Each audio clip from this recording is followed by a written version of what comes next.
नमस्कार। स्वामी जी अमर रहे। आज हम जो हमारा क्रम चल रहा है स्वामी ब्रह्मानंद विराट मेला महोत्सव के अंतर्गत के डिफरेंट विभागों के साथ हमारे जो है सम्मान और साक्षात्कार जो कार्यक्रम चल रहे हैं, उसमें आज हम शिक्षा विभाग के महानुभावों के साथ एक साक्षात्कार का कार्यक्रम कर रहे हैं। उसमें हमारे बीच अतिथि उपस्थित हैं। मैं चाहता हूं सबसे पहले उनका परिचय आप लोगों से करवा दिया जाए। तो मेरे बगल में श्रीमान मोहम्मद रिजवान जी बैठे हुए हैं। आपने हिंदी में एमए किया है सन 2004 में, और 2004 के साथ साथ जो आपने एमए किया उस समय आपने प्राइवेट तौर पर एक शिक्षण अपना अभ्यास भी शुरू कर दिया, और 2008 में आप बेसिक शिक्षा परिषद में जो है सिलेक्ट हो गए और अपनी जॉब आरंभ कर दी। 2008 से आज 16 वर्ष तक आप जो है लगातार जो है समाज की सेवा कर रहे हैं शिक्षक के रूप में। आप जेसीआई इंडिया के भी सदस्य हैं सन 1998 से, और 2010 में आप जेसीआई के अध्यक्ष भी रहे हैं। आप 2017 में जेसीआई के मंडल सचिव भी रहे हैं। आप राठ में एक बहुत सुंदर सी लाइब्रेरी चलती है बजमे तामीर नाम से, आप उसके प्रबंधक भी हैं।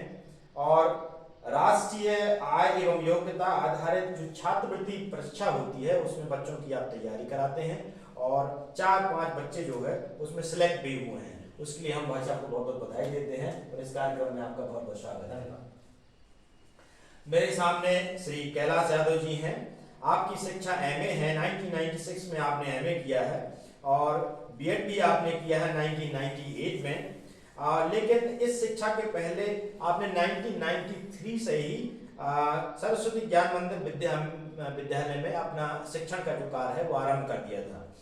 आपने मां हंस वाहिनी में 3 साल तक हेडमास्टर के रूप में एक शिक्षक के रूप में सेवा दी है। प्रीतम चौराहा राठ में आपने मां शारदा विद्या मंदिर की स्थापना की 1997 में, जो 8 साल तक चला। इसके बाद आप जो है 2004 में श्री कृष्ण यादवेश विद्यालय के नाम से एक विद्यालय आपने ओपन किया, जो लगातार 2004 से चल रहा है और 20 वर्षों से एक अच्छे विद्यालय के रूप में समाज की सेवा कर रहा है। आप प्राइवेट विद्यालयों का जो एक ग्रुप होता है आप उसके अध्यक्ष भी रहे हैं। इस समय वर्तमान में जो सभासद होते हैं वो तो दीवानपुरा 2 राठ में वार्ड नंबर 3 है, उसके आप सभासद प्रतिनिधि भी हैं। आप जो है हमेशा समाज के प्रति सक्रिय रहे हैं। समाज में कोई भी ऐसा कार्य है जहां आपकी आवश्यकता महसूस होती है, आप स्वयं ही उसमें सहयोगी हाथ बढ़ाते हैं और हमेशा अच्छे कार्यों के प्रति सजग रहते हैं। आप जो है युवा यादव महासभा के जिला अध्यक्ष भी रहे हैं। बहुत स्वागत है। आज इस सभा में मेरे मित्र, मेरे सहपाठी श्री गुप्ता जी हैं। आपकी एजुकेशन एमएससी है, सन 2015 में आपने एमएससी पूरी की। आपने बीएड किया है सन 2006 में। 2004 में आपने शिक्षण का कार्य आरंभ कर दिया था प्राइवेट तौर पर, और 2010 में आपका सिलेक्शन हो गया गवर्नमेंट सर्विस में। आप अध्यापक बन गए, सहायक अध्यापक के रूप में आपने जो है सर्विस ज्वाइन की। आप सन 2019 में जीआरबी राठ में मूव कर गए, ट्रांसफर ले लिया आपने, और वहां भी आपने सहायक अध्यापक के रूप में काम किया है। और सन 2021 में आपका प्रमोशन हो गया। आप रसायन विज्ञान के प्रवक्ता के रूप में जो आज सर्विसेज दे रहे हैं, सेवा कर रहे हैं समाज की। महोबा में जब आप रहे तो जिला शिक्षक संघ के आप जिला अध्यक्ष भी रहे हैं। माध्यमिक शिक्षा संघ के जिला अध्यक्ष आप रहे हैं। भाई साहब आपका इस कार्यक्रम में बहुत बहुत स्वागत है। मेरे सामने श्री सुरजन जी हैं। आपकी एजुकेशन एमएससी है, आपने 2009 में एमएससी पूरी की, और बीएड भी आपने किया सन 2012 में। लेकिन 2009 में ही आपने शिक्षण का कार्य आरंभ कर दिया था। हमारे क्षेत्र में स्वामी ब्रह्मानंद जी के नाम से जो संस्थान इंटर कॉलेज है उसमें आपने प्राइवेट तौर पर शिक्षक का कार्य आरंभ कर दिया था। सन 2010 से 2011 में आपने जीआरबी राठ में भी शिक्षक के तौर पर काम किया। सन 2012 से 13 तक आपने बाल मंदिर में भी काम किया। उसके बाद कुछ हेल्थ इश्यूज आपके आए तो आप एक जो है आपके जीवन में हेल्थ से रिलेटेड जो समस्याएं आप उनसे भी जूझते रहे, और इसके बावजूद आपने अपनी पढ़ाई कंटिन्यू की, अपना अभ्यास कंटिन्यू किया। सन 2017 में आप सहायक अध्यापक के रूप में इंटर कॉलेज विद्यालय में आपका चयन हो गया, और आप मऊरानीपुर में ज्वाइन किया आपने। सन 2024 में आपका ट्रांसफर हो गया, आप राठ में ही बीएनबी इंटर कॉलेज में आकर के ज्वाइन कर लिया सहायक अध्यापक के रूप में। आपकी एक और भी खूबसूरती है कि आप हमेशा समाज में बच्चे, जो गरीब बच्चे होते हैं, उनकी शिक्षा के प्रति हमेशा जागृत रहते हैं। जहाँ भी आपको ऐसी आवश्यकता महसूस होती है, आप अपना हेल्पिंग हैंड आप आगे बढ़ाते हैं। उनकी शिक्षा में जो आवश्यकता होती है, जो मार्गदर्शन की आवश्यकता होती है, उसके लिए हमेशा तत्पर रहते हैं। आपका इस कार्यक्रम में बहुत बहुत स्वागत है। मेरे सामने श्री चंद्रकांत जी हैं। आपने भी शिक्षा में एमएससी किया है फिजिक्स से 2009 में, आपने बीएड किया है सन 2013 में। 2009 में सोजन जी के साथ ही आपने बीएनबी इंटर कॉलेज राठ में प्राइवेट शिक्षक के तौर पर अपनी सेवाएं आरंभ कर दी थी। आपने 2009 से 2010 1 साल से 1.5 साल वहां पर शिक्षण का कार्य किया। उसके बाद आप जो है remote sensing geographical information system की डिप्लोमा करने के लिए 2011 तक आपने जो ये डिप्लोमा किया, आप इलाहाबाद चले गए थे। उसके बाद आपने नेट और गेट की तैयारी भी की, आप उसमें क्वालिफाइड भी हुए, लेकिन किसी वजह से क्योंकि आपका रुझान और बेहतर चीज़ों के लिए था, तो आपने उसमें ज्वाइन नहीं किया। फिर आप वापस राठ में ही 2016 में से छोटेलाल नाम से विद्यालय है, उसमें शिक्षण कार्य आपने आरंभ किया और आपने 2021 तक वहाँ पर फिजिक्स के जो है अध्यापक के रूप में सेवाएं दी। सन 2021 में आपका सहायक अध्यापक के रूप में नेवादा विद्यालय में आपका एक जो है चयन हो गया और 2023 में वहाँ से आपने राठ में 2023 में आपने ट्रांसफर ले लिया और यही स्वामी ब्रह्मानंद इंटर कॉलेज में आपने सेवाएं दे रहे हैं। आप भी, क्योंकि आप दोनों एक प्रकार से सहपाठी रहे हैं और मित्र भी हैं, और उसी प्रकार का स्वभाव हमारे चंद्रकांत जी का भी है। आप भी गरीब बच्चों की शिक्षाओं के प्रति बहुत संवेदनशील हैं। मैं खुद भी पर्सनल तौर पर उनको जानता हूं और बच्चों को फ्री शिक्षाएं देना, आईआईटी वगैरह जैसे कठिन एग्जाम की जो तैयारी करते हैं बच्चे, उसमें जो कठिनाइयाँ आती है उसमें आप मार्गदर्शन करते हैं बच्चों का, फ्री शिक्षा भी देते हैं। आपका भी इस कार्यक्रम में बहुत बहुत स्वागत है।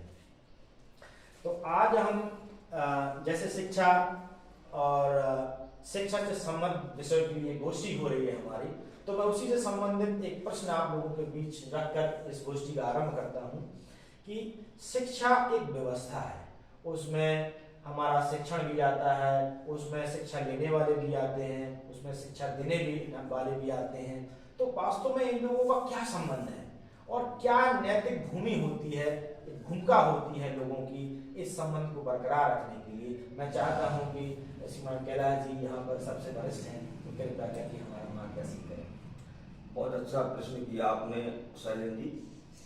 ये तो सभी लोग जानते हैं कि शिक्षा एक स्वउद्देश्य सामाजिक प्रक्रिया है जी, जिसके अंतर्गत जो भी व्यक्ति है उसके जन्मजात जो भी कला कौशल है, उसके सदाचार व्यवहार आदि जो है, इनका निखार लाना, इनमें उनमें जो काबिलियत है उसको बाहर लेके आना जी।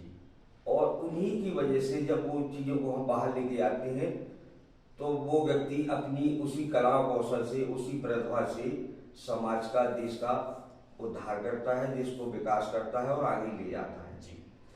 तो शिक्षा व्यवस्था के लिए सर्वप्रथम अगर हम एक अध्यापक के तौर पर देखें तो उसके प्रति हमें एक समर्पित भाव रखना होता है कि हम कुछ अर्पण करने जा रहे हैं बच्चों में जी। हम अपने दायित्व के प्रति सदैव लगनशील रहें, कर्तव्यनिष्ठ रहें, समर्पित रहें, लेकिन उसके साथ साथ अभिभावक का भी बहुत बड़ा योगदान होता है जी। जब तक अभिभावक का सहयोग उस बच्चे के साथ में नहीं रहेगा तो निश्चित रूप से हमारे जो क्रियाकलाप हैं या हमारे जो समर्पण है या जो हम अपना अर्पण कर रहे हैं वो उस मायने तक नहीं पहुंच पाता है जो हम वांछित उसका जो है फल चाहते हैं, वहां तक नहीं पहुंच पाते हैं। तो कहीं ना कहीं अगर देखा जाए तो इस प्रक्रिया के अंतर्गत वर्तमान समय की बात कर रहा हूं मैं कि लोगों के पास धनोपार्जन के लिए उतने संसाधन नहीं है तो लोग मजदूरी करते हैं, तमाम प्रकार के अपने पैतृ काम में लगे हुए हैं। तो आज की स्थिति परिवेश में लोग अपने धनोपार्जन को ज्यादा अहमियत देते हैं, बच्चों पर उतना ध्यान नहीं दे पाते हैं। ये मैं सभी पर लागू नहीं करता हूँ, लेकिन मेरा मानना है कि 60% लोग आज भी अपने इस दायित्व के प्रति जो है गंभीर नहीं है। इसी वजह से आज हम बच्चों में देखने को मिलता है कि बच्चे शिक्षित तो हो रहे हैं, किताबी ज्ञान तो प्राप्त कर रहे हैं, लेकिन उसके साथ साथ जो और भी ज्ञान है, सदाचार है, संस्कार है, आचार व्यवहार है, इसमें वो वांछित परिवर्तन देखने को नहीं मिल रहा है। नैतिक जो आचरण होता है, नैतिक चरित्र जो तैयार होता है, वो थोड़ा सा कम देखने को मिलता है। कम देखने को, बिल्कुल सही बात है। मैं अपने मित्र जो सुनील जी से ये पूछना चाहता हूँ कि जैसे ये बात बहुत अच्छी निकल के आई कि हम अपने बच्चों को विद्यालय में भेजते तो हैं और ये कहते हैं कि विद्यालय में अपने भेजा है, उसकी फीस हम दे रहे हैं, तो वो सारी जिम्मेदारी उसकी शिक्षा की जो है वहाँ के शिक्षकों की है, विद्यालय की है। तो शिक्षक का चरित्र वास्तव में कितना असरदार होता है बच्चों की शिक्षा के लिए, उनके जीवन के विकास के लिए, और इसके साथ साथ अभिभावक का अनुशासन, विद्यालय का अनुशासन, समाज के अनुशासन, ये वास्तव में कितने आवश्यक हैं एक अच्छे शिक्षार्थी के लिए और उसके अच्छे पूर्ण रूप से विकास के लिए। ये इस पर थोड़ा सा प्रकाश डालें। मैं समझता हूँ कि जो आपने प्रश्न पूछा है बहुत ही महत्वपूर्ण है और आज के परिवेश में क्या हमेशा के लिए प्रासंगिक भी है। बच्चा जब छोटा होता है वो संभालता है तो अपनी माँ को देखता है, सबसे पहले पहचानता भी है जी, और धीरे धीरे वो जैसा करती है या समझाती है बच्चे को वैसा वो करने लग जाता है जी। तो प्रथम शिक्षिका तो माँ हुई बच्चे की लिए। तो अगर वहां से माँ के द्वारा बच्चे को दिए गए संस्कार, इसके बाद परिवार के द्वारा दिए गए बच्चे को संस्कार के द्वारा यदि बच्चा अनुशासित होकर किसी कार्य को करने की कोशिश करता है तो उस कार्य में उसका मन भी लगता है और यही जब प्रक्रिया उसकी धीरे धीरे उम्र बढ़ने के साथ साथ आगे बढ़ती है और विद्यालय में पहुंचता है, प्रारंभ करता है पढ़ना और इसी अनुशासन के साथ किसी भी कार्य को करता है, अपने गुरुजन की बात को सुनता है तो वो बहुत आसानी से चीजों को समझने लगता है। और अगर उसने ध्यान से समझा नहीं, सुना नहीं तो उसका फिर मन भी नहीं लगेगा क्योंकि समझ में भी नहीं आया उसको।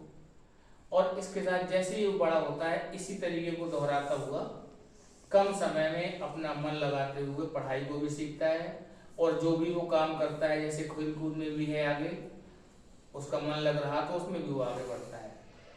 तो बड़े होने के साथ साथ उसमें चारित्रिक गुणों का विकास भी होता है जिसमें सबसे पहले उसका परिवार और उसके बाद विद्यालय।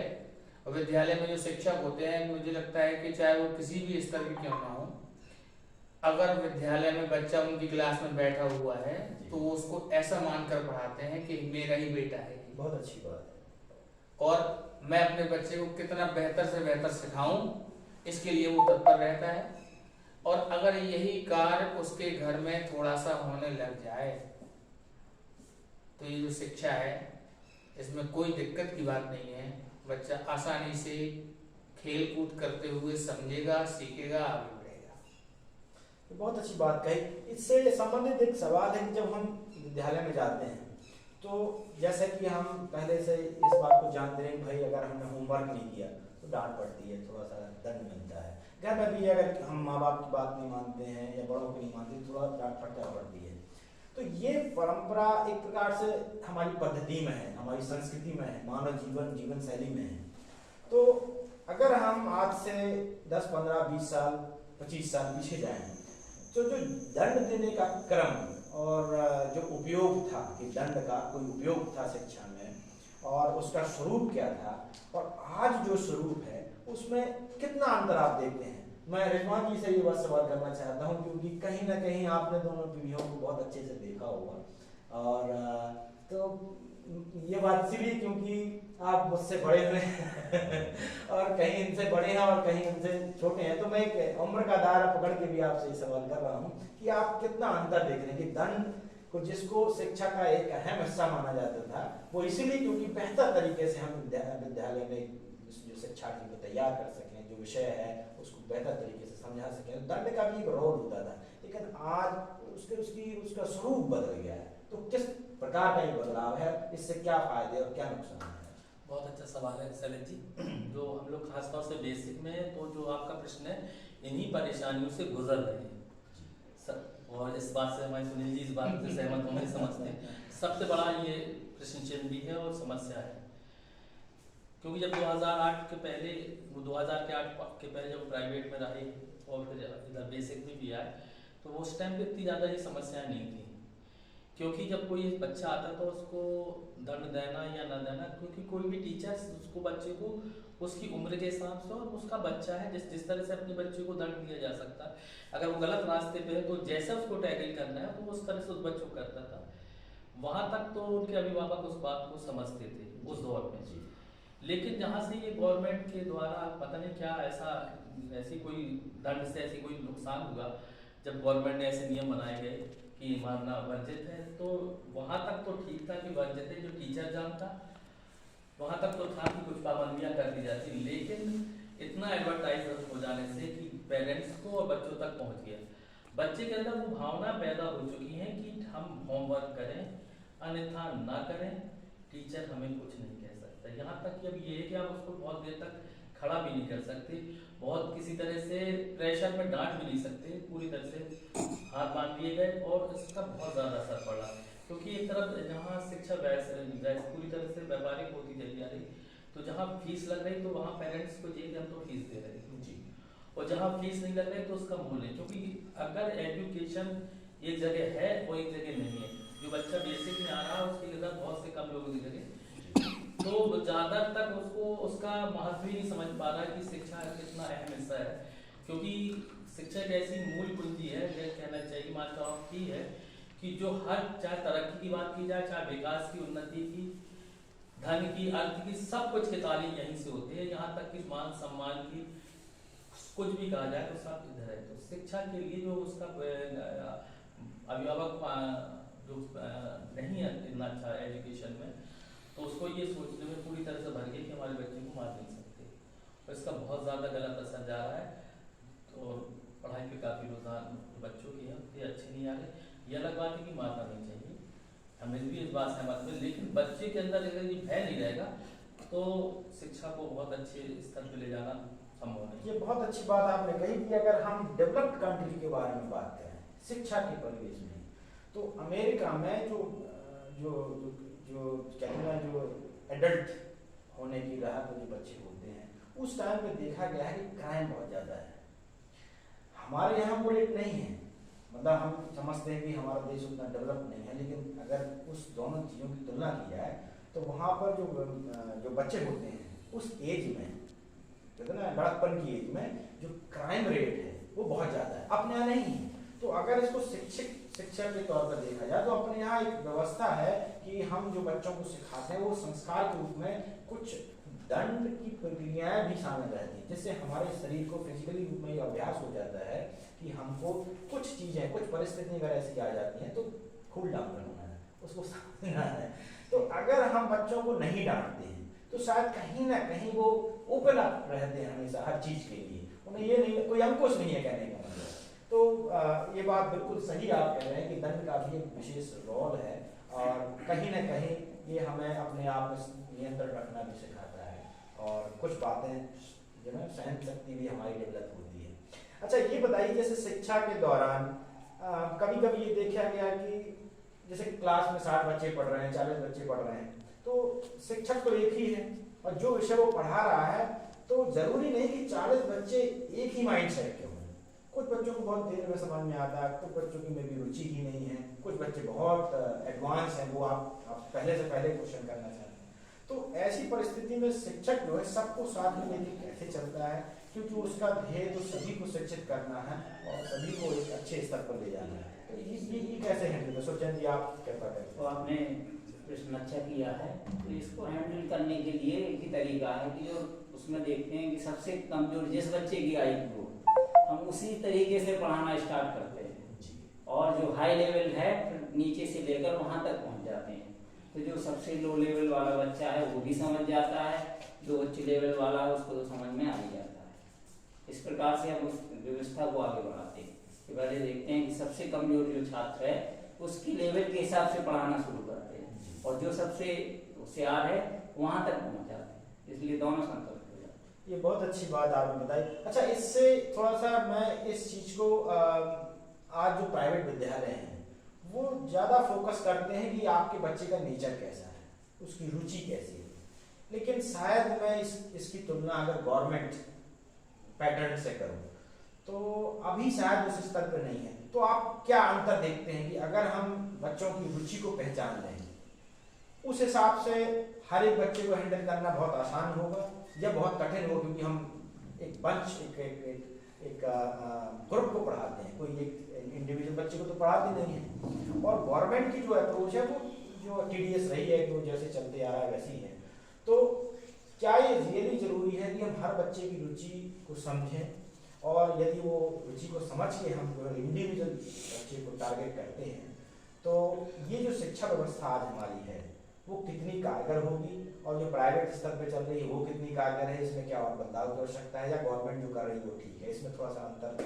इसमें ये है कि सबसे पहले बच्चे की रुचि जानना जरूरी है, और रुचि के अनुसार ही अगर किसी की खेल में रुचि है तो उसको वो साइड दिवा दीजिए, किसी की मान लीजिए इतिहास पढ़ने में, भूगोल है तो आप साइड, किसी की साइंस में, किसी की मैथ में, उस अनुसार यदि हम आगे ले जाएं तो बहुत अच्छा रहता है। और प्राइवेट और गवर्नमेंट में ये है कि जो दंड संहिता है वो कमजोर हो गई है हमारे यहाँ।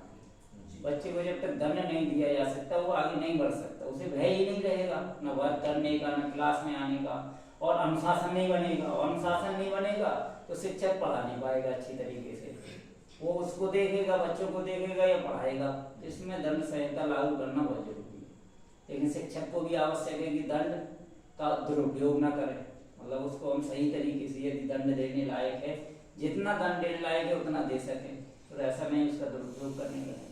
दंड की भी अपनी मर्यादा है, क्योंकि ऐसे केसेस आपने ऑनलाइन देखे होंगे और पहले भी सुने होंगे, और उसमें गवर्नमेंट का टैग लगा होता है तो ज्यादातर जो है अपने समाज के बस लोग उसमें लग जाते हैं कि ये तो गवर्नमेंट टीचर है, मार दिया, पैसे देंगे, ये करेंगे, ये सब चीजें आगे बढ़ा ले जाते हैं, तो उसकी पढ़ाई पे कोई ध्यान नहीं देता है। अगर जैसे प्राइवेट में पढ़ते हैं, उन्होंने कहा आज पेरेंट्स मीटिंग है तो अपना काम छोड़ के आ जाते हैं। यदि ऐसे ही ध्यान हमारे गवर्नमेंट स्कूल में देखने लगेगा, जैसे पहले होता था कि स्कूल में पिटाई, पता चले तो घर में जाके पिटाई, तो अपने आप रहते थे कि भय में रहते थे और पढ़ते भी और सम्मान भी करते थे अध्यापकों। बात सही है आपकी, कहीं ना कहीं दंड और दंड की मर्यादा और कहीं ना कहीं इसका प्रभाव होता है, और ये आवश्यक है कि अनुशासन ही तो बेसिक है। अगर अनुशासन नहीं है, अनुशासन घर में भी चाहिए, विद्यालय में भी, समाज में भी, और अगर अनुशासन नहीं है तो व्यवस्थाएं आगे नहीं बढ़ सकती। मैं चंद्रकांत जी से ये सवाल करना चाहता हूँ, जैसे कि आपकी रुचि है गरीब बच्चों की शिक्षा में योगदान करना, और आप बहुत सारे ऐसे बच्चे जिनको ज़रूरत है और वो हायर एजुकेशन की तैयारी कर रहे हैं, तो IIT वगैरह में आप उनकी मदद करते हैं। तो पहला सवाल तो ये है कि शिक्षा क्या वास्तव में बहुत महंगी है, और क्या वास्तव में जो प्रश्न समाज में उठता रहता है, शिक्षा को फ्री हो जाना चाहिए, क्या फ्री शिक्षा अच्छे विद्यार्थियों को तैयार कर सकती है, और क्या समाज इसके लिए सही मांग कर रहा है, और शिक्षा जो आज महंगी है तो इसको कम करने के क्या उपाय हो सकते हैं? देखिए, एक्चुअली जो मेरा मानना है, जो मैंने देखा है, अभी से 10 साल पहले तक जो भी IIT के बच्चे तैयारी करने जा रहे थे, या जो IAS की तैयारी करने जा रहे थे, नीट की तैयारी करने जा रहे थे, तो जो कोटा में जा रहा था बच्चा, या फिर कानपुर जा रहा था, लखनऊ जा रहा था, तो ऑन एवरेज LN का या किसी का भी वो फीस 1.5 लाख, 2 लाख, 2.5 लाख रुपए दे के आ रहे थे। IAS की जब तैयारी कर रहे थे तो किसी भी कोचिंग का मिनिमम से मिनिमम भी 2 लाख रुपए फीस देनी थी एक साल की। मगर ये तो कृपा हो इंटरनेट की, कोरोना काल की, ये उसका एक सबसे पॉजिटिव बात निकल के आई कि घर पे बैठ के भी पढ़ाई की जा सकती है, जो टेक्नोलॉजी ने दिया।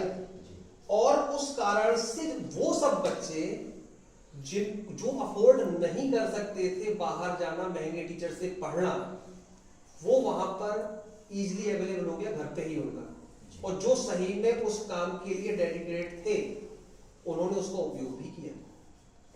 तो शिक्षा महंगी हो तभी अच्छी हो ऐसा तो कोई जरूरी नहीं है जी, मगर ये है कि बच्चा खुद कितना अनुशासित है, अपने लक्ष्य के लिए कितना डेडिकेटेड है, ये ज्यादा इंपॉर्टेंट है जी। और जो ये डेडिकेशन क्रिएट होता है, ये क्रिएट होता है सबसे पहले पिता से, क्योंकि पिता का रिस्पेक्ट और पिता का डर उसको आगे बढ़ाने के लिए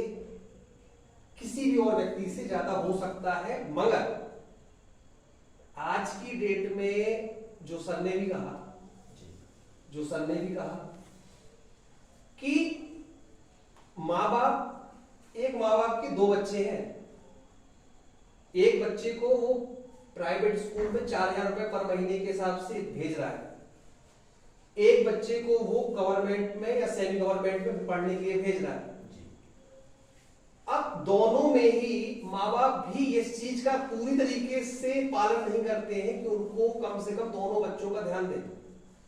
एक जैसे सोजन सर ने कहा कि पेरेंट टीचर मीटिंग हो रही है तो उसका देखने के लिए जरूर जाएंगे।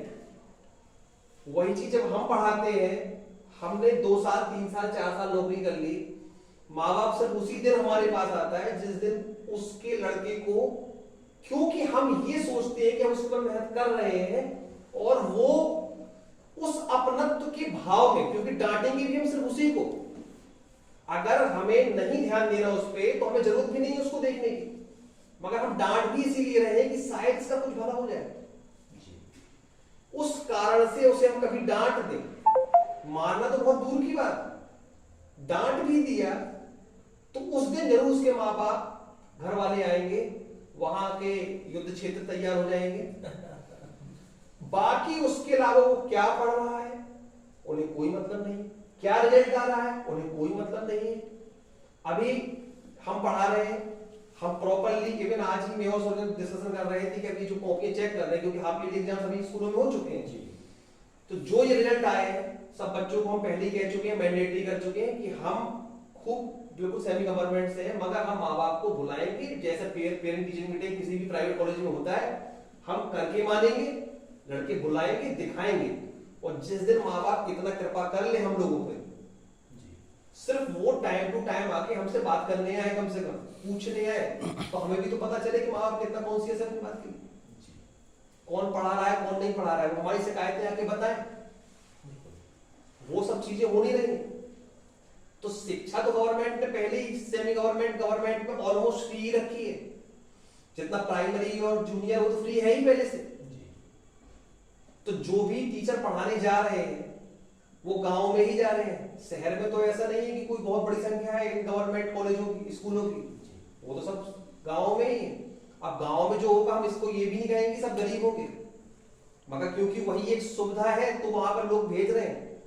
अगर माँ बाप कुछ ना करें, सिर्फ इतना ही कर ले कि जाके कि भाई टीचर ने तो अपना काम कर लिया, हम भी अपना काम कर ले, शाम को बैठ के एक बार में बच्चे की कॉपी पलटा ले, अगर वो भी नहीं कर रहे हैं तो शिक्षा को चाहे आप जितना महंगा कर दीजिए चाहे जितना सस्ता कर दीजिए, कोई फर्क नहीं पड़ रहा है। अगले दिन आप 200 रुपए उनको रोज का देना भी शुरू कर दीजिए, वो नहीं पढ़ने वाले, क्योंकि माँ बाप अभी भी जितने भी प्राइमरी है जूनियर है, हमारे भी स्कूल है जहाँ पर स्कॉलरशिप आती है बच्चों की जो 1,000-1,100 रुपए शायद कुछ आता है। अब ये सिचुएशन है कि जो ड्रेस के लिए, बस्ते के लिए, किताबों के लिए पैसा आया है वो भी खा रहे हैं लोग, माँ बाप उसको भी नहीं बचने दे रहे बच्चे के लिए भी। तो कंफर्म तो हो कि एक्चुअली रिस्पॉन्सिबल किसको रहना है, हमें हमारा भविष्य बनना है या उनका बुढ़ापा संभलना है। अब जिसको अपना चिंता है वो करेंगे। तो यहाँ पर सरकार जो कर रही है वो कर रही है। और रही बात दंड विधान की, तो दंड विधान का तो ये है कि पॉलिसियां हैं, ये सब चीजें चलती रहती हैं, मगर टीचर का अपना होता है बनाने का कि वो आंखों से भी डर बना लेगा, अगर बनाने के ऊपर आ जाएगा तो थोड़ा सा अनुशासन दिखाएगा, अपना डेडिकेशन दिखाएंगे तो बच्चे समझ लेते हैं, मगर थोड़े बड़े बच्चे समझ जाते हैं। ये बात बिल्कुल सही है कि कहते हैं अनुशासन आंखों से बिगड़ा जाए, कहते हैं मर्यादा आंखों से दिखती है, और अगर किसी को बात नहीं माननी है तो फिर आप चाहे कितनी भी कोशिश कर लें, और अगर किसी को बात माननी है तो आपसे आंखें ही नहीं मिलाता है अपनी मर्यादा करना। ये बात बिल्कुल सही है। और जहाँ महंगाई वाली ये बात आई है कि बात महंगी शिक्षा होने की और सस्ते की नहीं है, बात यह है कि हम कितने जागरूक हैं अपने बच्चे को शिक्षित करने के लिए। अच्छा, इसमें ये सवाल अगर मैं इस तरीके से पूछूं कि जो महंगाई है, जैसे हमने शिक्षा को और महंगा कर दिया जाए, और ये थॉट अगर समाज में डाला जाए कि किसी ज़माने में जब शिक्षा प्राप्त करना बहुत कठिन था, जैसे बाबा साहब जी, और उन्होंने उस समय बहुत संघर्ष किया होगा शिक्षित होने के लिए, मैं वो चर्चा नहीं छेड़ना चाहता, मैं जानता हूँ कि बहुत हमारे देश का संविधान उन्होंने बनाया है। तो उस समय क्या होता रहा मैं जानता हूँ। तो मेरा संदर्भ सिर्फ इतना है कि उनके आज के हिसाब से तो आप अफोर्ड कर पा रहे हैं, पैसे के हिसाब से आप अफोर्ड कर पा रहे हैं। उस जमाने में आपको शिक्षित ही नहीं होने दिया जाता था, कुछ ऐसी चीजें थी। तो उस समय में भी आपने शिक्षा का मूल्य चुकाया, उतना संघर्ष किया। तो यदि हम सिर्फ महंगाई को एक पैमाना मान लें, तो यदि किसी को शिक्षित होना है तो क्या वो महंगाई का पैमाना पार नहीं कर सकता? क्या शिक्षा का फ्री होना ही आवश्यक है तभी कोई शिक्षित होगा? देखिए, अगर ये बात सब कहीं एक साथ लागू हो जाए जी तब भी प्रॉब्लम नहीं है। जी अगर जवाबदेही उतनी ही माँ बाप की भी हो जाए या पेरेंट की हो जाए, गार्जियन की हो जाए, जितनी टीचर की है, तो भी हो सकता है। मगर ये व्यवहारिक नहीं है, क्योंकि देश बड़ा है, संख्या ज्यादा है। तो फ्री करने से तो ऐसा कहीं से दिखता नहीं है, क्योंकि अगर आप जब फ्री कर रहे हैं तो जो अनएम्प्लॉयड है या जिसको लगता है कि वो एज अ टीचर एक अच्छा काम कर सकता है, तो जो रिक्वायर्ड जॉब क्रिएट होगी उस कंडीशन में, क्योंकि फ्री करना है तो गवर्नमेंट को ही पूरा इंफ्रास्ट्रक्चर क्रिएट करना होगा। जो आज के डेटा के हिसाब से अगर हम देखें तो मुझे लग रहा है कम से कम 100 गुना बड़ा स्ट्रक्चर क्रिएट करना होगा आज से। अब 100 गुना बड़ा स्ट्रक्चर क्रिएट करने के लिए तो कम से कम 20 साल और चाहिए, कम से कम। तो ये एक प्रकार से व्यवहारिक इतनी बड़ी संख्या वाले जनसंख्या वाले देश के लिए है नहीं। मैं ऐड करता हूँ इस चीज में, मतलब ये एडिशन ये है कि यदि वास्तव में हम शिक्षा फ्री कर दें, मैं ये नहीं कह रहा कि मैं इसका ये एक आयाम है, यदि हम शिक्षा को फ्री कर दें तो स्किल्ड लोग तैयार नहीं होंगे। अगर स्किल्ड लोग तैयार नहीं हो, क्योंकि हमने कोई मोल तो चुकाया नहीं शिक्षा का, तो हम उसकी वैल्यू नहीं समझते, तो हम स्किल नहीं होगा। अब स्किल नहीं होंगे तो हमें फिर जॉब नहीं मिलेगी। नहीं, ऐसा नहीं है। अब अगर आप जैसे कि सऊदी अरब को देख लीजिए, क्योंकि कंट्री के पास बहुत पैसा है, वो अपने सभी नागरिकों के लिए पूरी तरीके से फ्री की है सब कुछ। उनका रहना, दवाइयाँ, पढ़ाई, आना जाना सब कुछ फ्री है।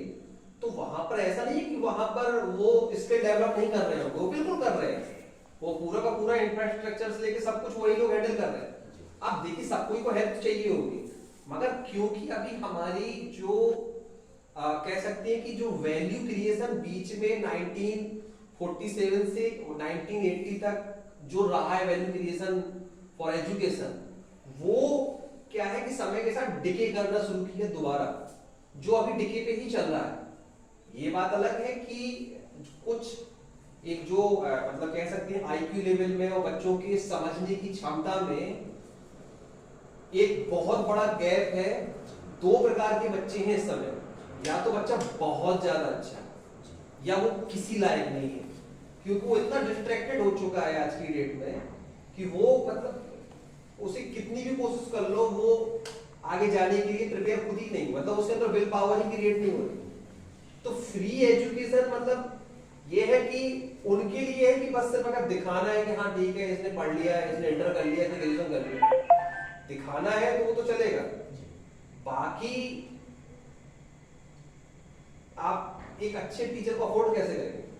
बिल्कुल सही बात है। मैं यही थोड़ा सा ब्रिंग आउट करना चाह रहा था कि अगर हमने शिक्षा को फ्री भी कर दिया तो क्योंकि कहीं ना कहीं हमारे देश में गवर्नमेंट को यहाँ आना पड़ रहा है कि उसको स्किल डेवलपमेंट प्रोग्राम अलग से डालने पड़ रहे हैं। ये बात नहीं है कि अगर कोई कंट्री अपनी शिक्षा व्यवस्था को या अपने इंफ्रास्ट्रक्चर को या अपने मॉडल को बहुत अच्छे से केयर करता है और अपनी जिम्मेदारी लोग वहाँ के नागरिक निभा रहे हैं, तो डेफिनेटली हर व्यवस्था बहुत अच्छे से काम करती है। लेकिन हमारे देश में यदि हमने शिक्षा फ्री कर दी और हम अगर उसका मूल्य नहीं समझ रहे हैं, उसको नहीं बहुत अच्छे से इस अवसर को स्वीकार करते हैं, तो हम स्किल्ड नहीं होंगे। स्किल नहीं होंगे तो वो चीज़ जो हम चाहते हैं वो नहीं मिलेगी। और कहीं अगर बहुत ज़्यादा महंगी कर दी तो फिर लोग अफोर्ड नहीं कर पाएंगे। तो कहीं ना कहीं हर चीज़ में ड्रॉबैक है, कहीं हर चीज़ में थोड़ा बहुत फायदे हैं, तो कहीं बीच का रास्ता तो निकालना ही पड़ेगा। इसी संदर्भ में एक फ्यूचरिस्टिक मेरा सवाल है कि जैसे आप ये देखें कि बहुत सारे लोग गवर्नमेंट जो अफोर्ड कर सकते हैं, जिनके पास ठीक ठाक जो सामर्थ्यवान है, तो अपने बच्चों को प्राइवेट स्कूल्स में पढ़ाते हैं, और जो नहीं कर पाते हैं या गांव के लोग हैं वो कोशिश करते हैं कि शिक्षित सिर्फ हो जाने के लिए वो सरकारी विद्यालय में डालते हैं। तो मैं यूँ कहूँ कि यदि कभी ऐसा हो जाए आने वाले समय में कि शिक्षा व्यवस्था का ये मॉडल पीछे चला जाए, एक नया मॉडल जैसे कि कोरोना काल में आया कि आप घर बैठे पढ़ सकते हैं। और एक और भी मॉडल जैसे आज खान सर स्वामी ब्रह्मानंद विद्यालय में आए थे, तो आपने देखा वो अपने आप में एक इंस्टीट्यूट है, उनको किसी स्कूल की आवश्यकता नहीं, ऑनलाइन वो अपना बच्चों को पढ़ा रहे हैं, वो अपनी क्लासेस लेते हैं, सिंगल हैंडेडली आप वो अपना सब्जेक्ट्स पढ़ा रहे हैं। तो यदि स्कूल खत्म कर दी जाए और शिक्षण जॉब ना हो, कोई योग्य व्यक्ति जिसमें शिक्षा देने की कैपेबिलिटी हो उसको हम शिक्षक कहें।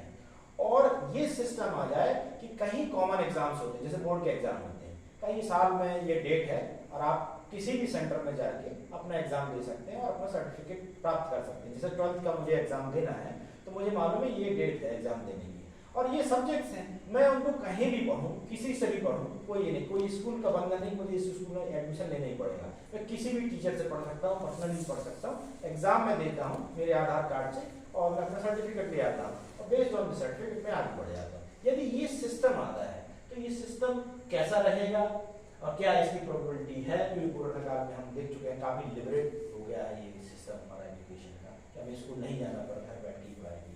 तो सुनील जी कैसा लगता है आपको ये सिस्टम? नहीं, मुझे लगता है कि ये सिस्टम तो बहुत ही बढ़िया रहेगा और काफ़ी पहले समय से डिस्टेंस लर्निंग के थ्रू ऐसा होता भी रहा है और कोरोना काल के समय से लेके इसका प्रचलन और बढ़ा है। लेकिन प्रारंभिक शिक्षा जहाँ तक कि बेसिक हो गया, जूनियर हो गया, हाई स्कूल तक लेवल का हो गया, तो मैं समझता हूँ कि अभी भी इसमें बच्चे को स्कूल ही जाना चाहिए। जब वो थोड़ा समझदार हो जाए, वो ये समझने लग जाए कि मेरे लिए कौन सा विषय पढ़ना बेहतर है, तो फिर उसको ये छूट दी जाए। और अभी जो नई शिक्षा नीति आ रही है उसमें बच्चे के विषय जो उसकी इच्छा है उसके अनुसार वो पढ़ सकता है। अगर किसी बच्चे की पढ़ाई किसी कारणवश छूट गई है तो वो कुछ समय बाद कंटिन्यू कर सकता है, इस तरह के उसमें प्रावधान है। तो अगर स्कूल बदलने जैसी बातें अगर और आती हैं तो मुझे लगता है कि इससे बेहतर बात कुछ भी नहीं हो सकती है।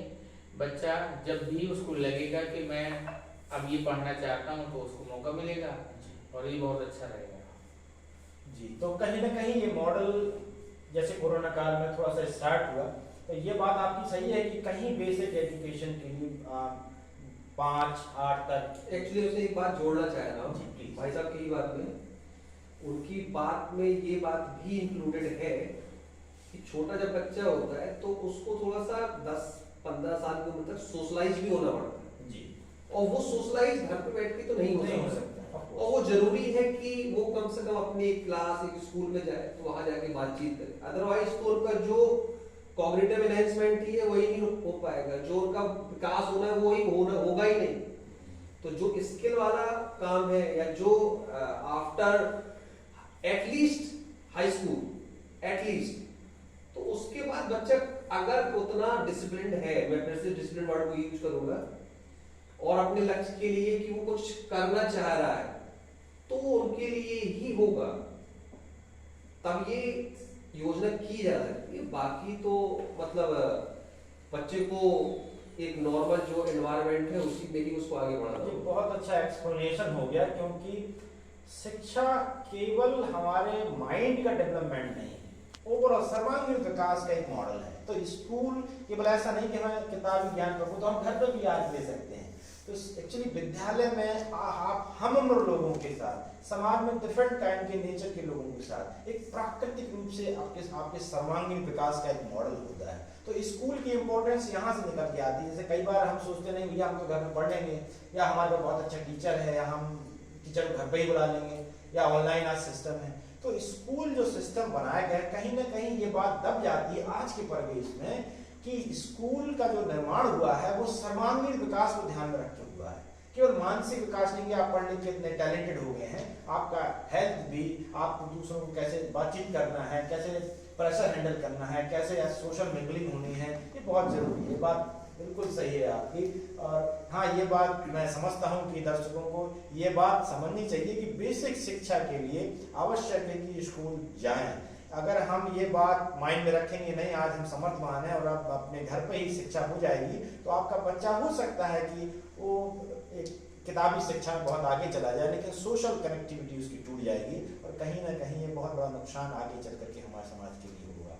तो हमें एक बेसिक स्तर पर तो स्कूल जाना ही चाहिए, लेकिन हम जब मैच्योर हो गए हैं, एक 18 साल जैसे वयस्क के और हायर एजुकेशन के लिए जा रहे हैं, तो निश्चित रूप से हम ये चूज कर सकते हैं कि हमें किस सब्जेक्ट में आगे बढ़ना है, किस सब्जेक्ट में हमारी रुचि है, क्या हम शोध करना चाहते हैं, क्या स्पेशल हमें करना है। ये बात भी सही है।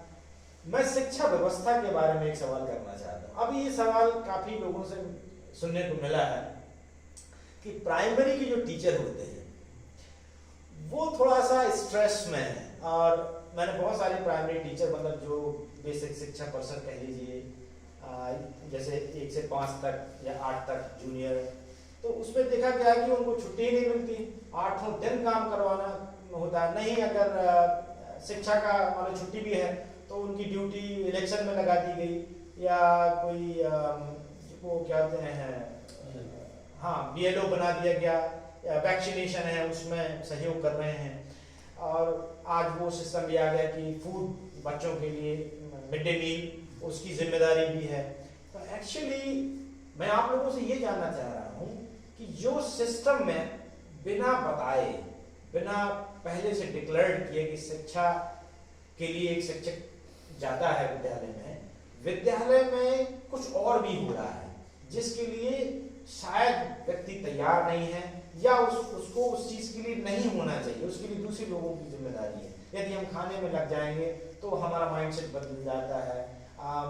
यदि हम किसी को, जैसे कहते हैं ना, बच्चों को दंड नहीं दे सकते, तो हमारे ऊपर प्रेशर होता है। शिक्षक का भी अपना एक कैरेक्टर है जो डिमोरलाइज होता है, और अगर हम कभी छुट्टी नहीं ले पाते तो हम स्ट्रेस में आ जाएंगे, तो हम बच्चों को कैसे प्रॉपर्ली हैंडल। कभी कभी ऐसी घटनाएं हो जाती हैं कि हमने बच्चों को थोड़ा सा ओवर एक्ट कर दिया, 1 थप्पड़ की जगह 2 थप्पड़ मार दिए, कुछ ज्यादा हमने डांट दिया। तो ये सब उस चीज की वजह से भी हो सकता है कि 8 दिन काम करना पड़ता है। ऐसे भी काम करने पड़ते हैं कि जो शायद शिक्षा के काम नहीं है, ऐसा सुनने में आता है। और गवर्नमेंट कहीं शायद ये समझ लीजिए कि प्राइवेट जो छोटे प्राइमरी उनको थोड़ा सा मिसयूज कर रही है, ऐसी बात आती है। इस पर आप लोगों का सोच क्या है? कैलाश जी, आप थोड़ा सा इस पर मुझे।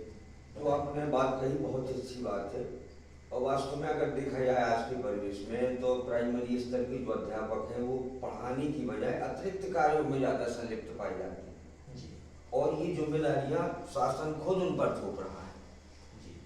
आपने कहा कि BLO बनाई जाती है, तो वास्तव में जब भी जो है चुनाव प्रक्रिया आरंभ होती है, वोटर लिस्टों का करेक्शन, संशोधन, परिवर्धन या जो भी विलोपन, वो सारे कार्य अध्यापकों के द्वारा कराए जाते हैं। और चूंकि उनका जो टाइमिंग है, वो तो जो कंफर्म टाइम है वो तो उतना उनको दे नहीं है, उसके अतिरिक्त ये कार्य और करेंगे वो। तो निश्चित रूप से कहीं ना कहीं वो अतिरिक्त दबाव उन पर मानसिक रूप से हावी होता है, और उनके अंदर ऐसी कोई जो है दिमाग में चीज आती है कि शायद वो उतना समर्पण बच्चों में नहीं दे पाते हैं। कहीं ना कहीं जो है उसका प्रभाव फिर आगे विद्यालय में देखने को मिलता है। बच्चों की संख्या घटती चली जाती है, विद्यालय फिर कंबाइंड कर दिए जाते हैं। ऐसी तमाम चीजें वर्तमान में चल रही हैं। कई विद्यालय जो है कंबाइंड हो गए, अब तो गिनती होने लगी कि कितने विद्यालय बंद करने की स्थिति में है। अच्छा, हाँ, संख्याओं का निर्धारण कर दिया गवर्नमेंट ने कि आपकी संख्या 50 के अगर लो आती है, कम होती है, तो ये विद्यालय हो सकता है भविष्य में इनको समाप्त किया या बंद किया जाए, या कहीं उनका गठजोड़ कर दिया जाए। तो ये सारी चीजें चल रही हैं, और इस बारे में मैं, भैया हमारे यजमान बैठे हैं, ये उसी विभाग से जुड़े हुए हैं, ये और बेहतर बता सकती हैं। जहाँ तक आपने कैलाश जी बात की सही है। अभी इससे पहले की योजना चली कंपोजिट के नाम से कि एक ही कैंपस में अगर प्राइमरी और जूनियर है तो उन्होंने कंपोजिट करके, ताकि वो 2 टीचर्स वहाँ है, 2 टीचर यहाँ है, तो दोनों को कंबाइंड कर दिया जाए, तो 4 टीचर्स हो जाएंगे जी। 4 टीचर्स हो जाएंगे तो कक्षाएं भी बढ़ जाएंगी जी। अगर वहाँ ये इस तरह से सोचा जाए कि वो प्राइम जूनियर था तो 2 टीचर थे, तो 3 क्लासों को 2 पढ़ाना था, अब वो 8 क्लास हो गई। मगर हाँ कि कुछ ना कुछ तो फायदा होगा कंपोजिट करने का, ऐसा भी नहीं है।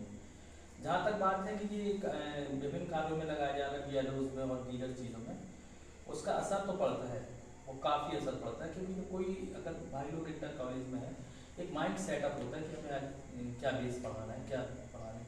अब हम सुबह सोच के जा रहे हैं कि 8 बजे की हमें पढ़ाना है, और उधर ही फ़ोन आ जाता है कि ये काम में आपको नहीं लगा, अब वो उसका बेस भी खत्म और बहुत ज़्यादा प्रेशर भी रहता है कि ऑनलाइन भी कर दिए तो साथ साथ ऑनलाइन भी करना हमको, तो वो लीक्स अपना माइंड, क्योंकि उसको पहले अपना सरकारी वर्क दिखाई देता है, ठीक, और उसकी संख्या भी घट गई। और दूसरी बात ये है कि जितना भी इसके बाद, जहाँ तक मेरी ओपिनियन, जितना भी काम करने के बाद टीचर्स पढ़ा रहा है, अभी बच्चा उतना ले नहीं रहा, क्योंकि जब तक, जो भाई ने कहा था, अभिभावक की निर्धारित नहीं करी जाएंगी जिम्मेदारियां, तब तक बेसिक में खास तौर से सुधार आने की कम संभावना है। क्योंकि एडमिशन तो बहुत जल्दी किया जाता है, क्योंकि जो बताया भाई ने 1250 रुपये मिलता है सारा, और पहले टीचर्स उसको स्वेटर, मोजा, ड्रेस सारा टीचर्स के द्वारा दिया जाता था, लेकिन उसको कंडीशन को बदल दिया कि अब उसके खाते में 1250 भेजे जाएंगे। शायद भाई आपको बता दें कि 50% से ही कम लोगों की फुल ड्रेस आ पाती है।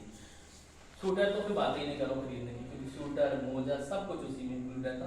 अब अगर ये बच्चे की नहीं आ रही, अब गवर्नमेंट तो ठीक है, ये सबसे सीधा सवाल है कि अभिभावक खुद अपने बच्चे के साथ धोखेबाज भी कह सकते हैं या ना जिम्मेदार भी कह सकते हैं।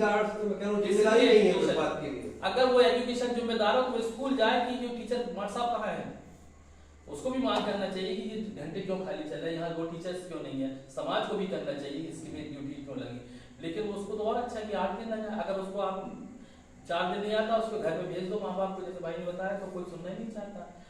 पहले पेरेंट्स मीटिंग बुलाते थे तो ठीक, अब गवर्नमेंट की तरफ से हमारे पास तो वो आता है कि कहता हमारे साथ कहाँ कहते हैं 10 तक जा रहे बहुत जल्दी है, तो ये मतलब अच्छी तरह से जोड़ना भी नहीं चाहता, ना वो सुनना चाहता।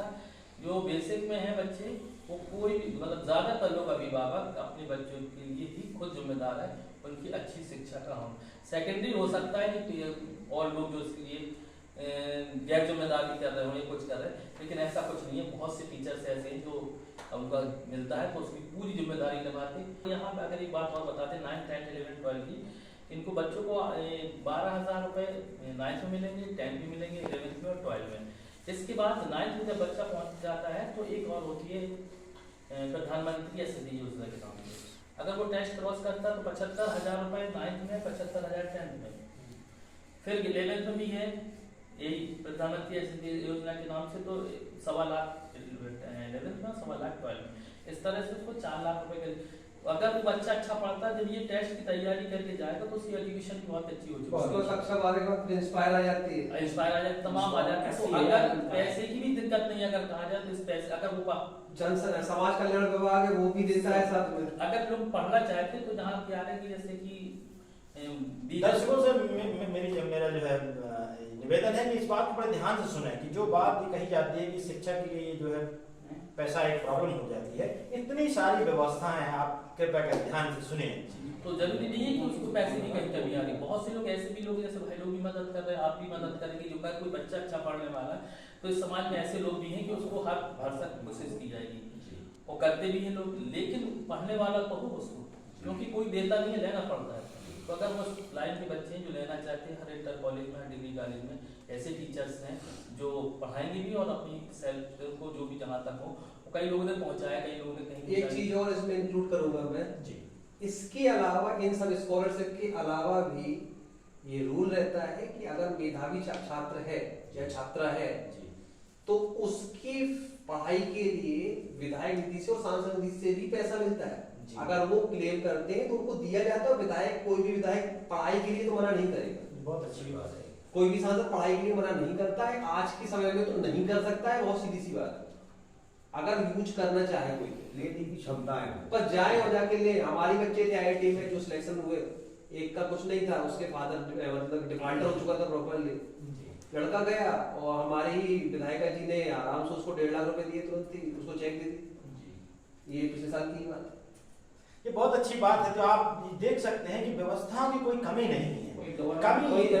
कमी ये है कि हम वास्तव में शिक्षा के प्रति कितने जागरूक हैं और वास्तव में शिक्षित होना चाहते हैं कि नहीं। अगर हम शिक्षित होना चाहते हैं तो कोई ऐसा बैरियर नहीं है जो आपको रोक सके, क्योंकि यदि कोई व्यवस्था भी नहीं है तो समाज आपको आगे ले जाता है, और यदि समाज में नहीं तो आप अकेले, भगवान ने इतना साहस दिया है कि आप कैसे भी करके आगे बढ़ सकते हैं। ऐसे हजारों प्रमाण हमारे समाज में हैं। तो आप शिक्षित होना अगर चाहें तो अपने पैरों पर खड़े होने के लिए बहुत सारे रास्ते आपको मिल जाएंगे। मैं एक सवाल और थोड़ा सा करना चाहता हूं कि अक्सर एक कंपैरिजन होता है। जैसे एक प्राइमरी लेवल है, एक जूनियर लेवल है, फिर थोड़ा सा हाई स्कूल, इंटर, थोड़ा सा ग्रेजुएशन, फिर और हायर एजुकेशन, टेक्निकल एजुकेशन। तो कभी कभी ये चीज आ जाती है कि जो प्राइमरी स्तर के लोग हैं, प्राइमरी टीचर हैं, बेसिक टीचर हैं, वो शायद इतने योग्य नहीं होते। कभी कभी ये आता है ना कि भाई वो तो बहुत हाई टेक्निकल एजुकेशन, बहुत हाई लेवल के बच्चों को पढ़ाते हैं, वो एक प्रवक्ता है, वो पीएचडी करे, वो बहुत एक स्टैंडर्ड क्लास होती है, बहुत समझदार बच्चों को पढ़ाते हैं। तो मुझे थोड़ा सा ये बताएं, क्या प्राइमरी का टीचर बनना रियल में आसान होता है?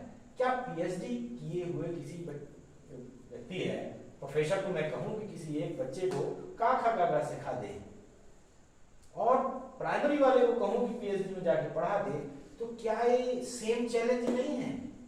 कहीं ये तुलना कि वो शिक्षक क्योंकि प्राइमरी में पढ़ा रहा है, तो क्या वो पीएचडी वाले व्यक्ति से कम कठिन काम कर रहा है, या ये समान स्तर के काम है, बस परवरिश है? आपका क्या सोचना है सुनील जी, थोड़ा सा बताएं। दरअसल मैं ऐसा मानता हूँ कि सबसे कठिन काम होता है प्राइमरी में बच्चे को सिखाना। क्योंकि वो बच्चा तो जब स्कूल आया तो उसको मालूम नहीं कि स्कूल कैसे आया। अच्छा, जब स्कूल गया तो उसने देखा उधर का परिवेश कैसा क्या है। जब शिक्षक मिलेगा बच्चे से तो वो उसको समझेगा कि इसका क्या मन है, खेलने का मन है इसका, या इसका घर जाने का मन है, भूख लगी है इसको, तमाम प्रकार की दिक्कतें हैं। तो ऐसे बिल्कुल अनजान बच्चे को सिखाना, पढ़ाना, लिखाना, उससे अक्षर बनवाना, ये सबसे कठिन काम है, मेरा ऐसा मानना है। और ये तो कोई भी व्यक्ति, कोई भी शिक्षक तब कर सकता है जब वह उसका दोस्त बन जाए जी, तभी वो उससे करवा सकता है जी।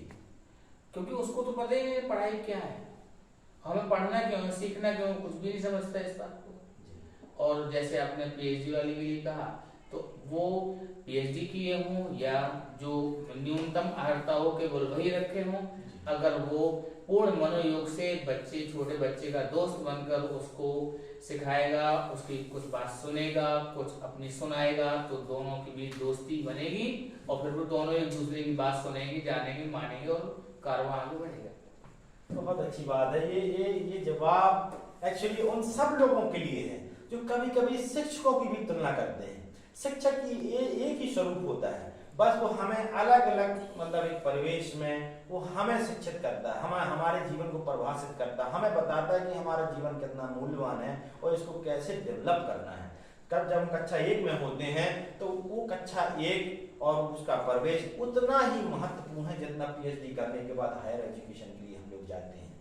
क्योंकि यदि हम हायर एजुकेशन में किसी चीज में फेल हो जाते हैं तो ये सारी शिक्षा जो हमने प्राप्त की कहीं अर्थहीन हो जाती है। लेकिन वहां तक पहुंचने के लिए पहली सीढ़ी भी पूरी करनी है। यदि हम कक्षा 1 ही नहीं पढ़ेंगे तो 2 में कैसे जाएंगे? एक बात और जैसे जोड़ सकते हैं कि जो छोटे बच्चे हैं, जैसे घर पे भी हम भी अपने बच्चों को पढ़ाते हैं जी,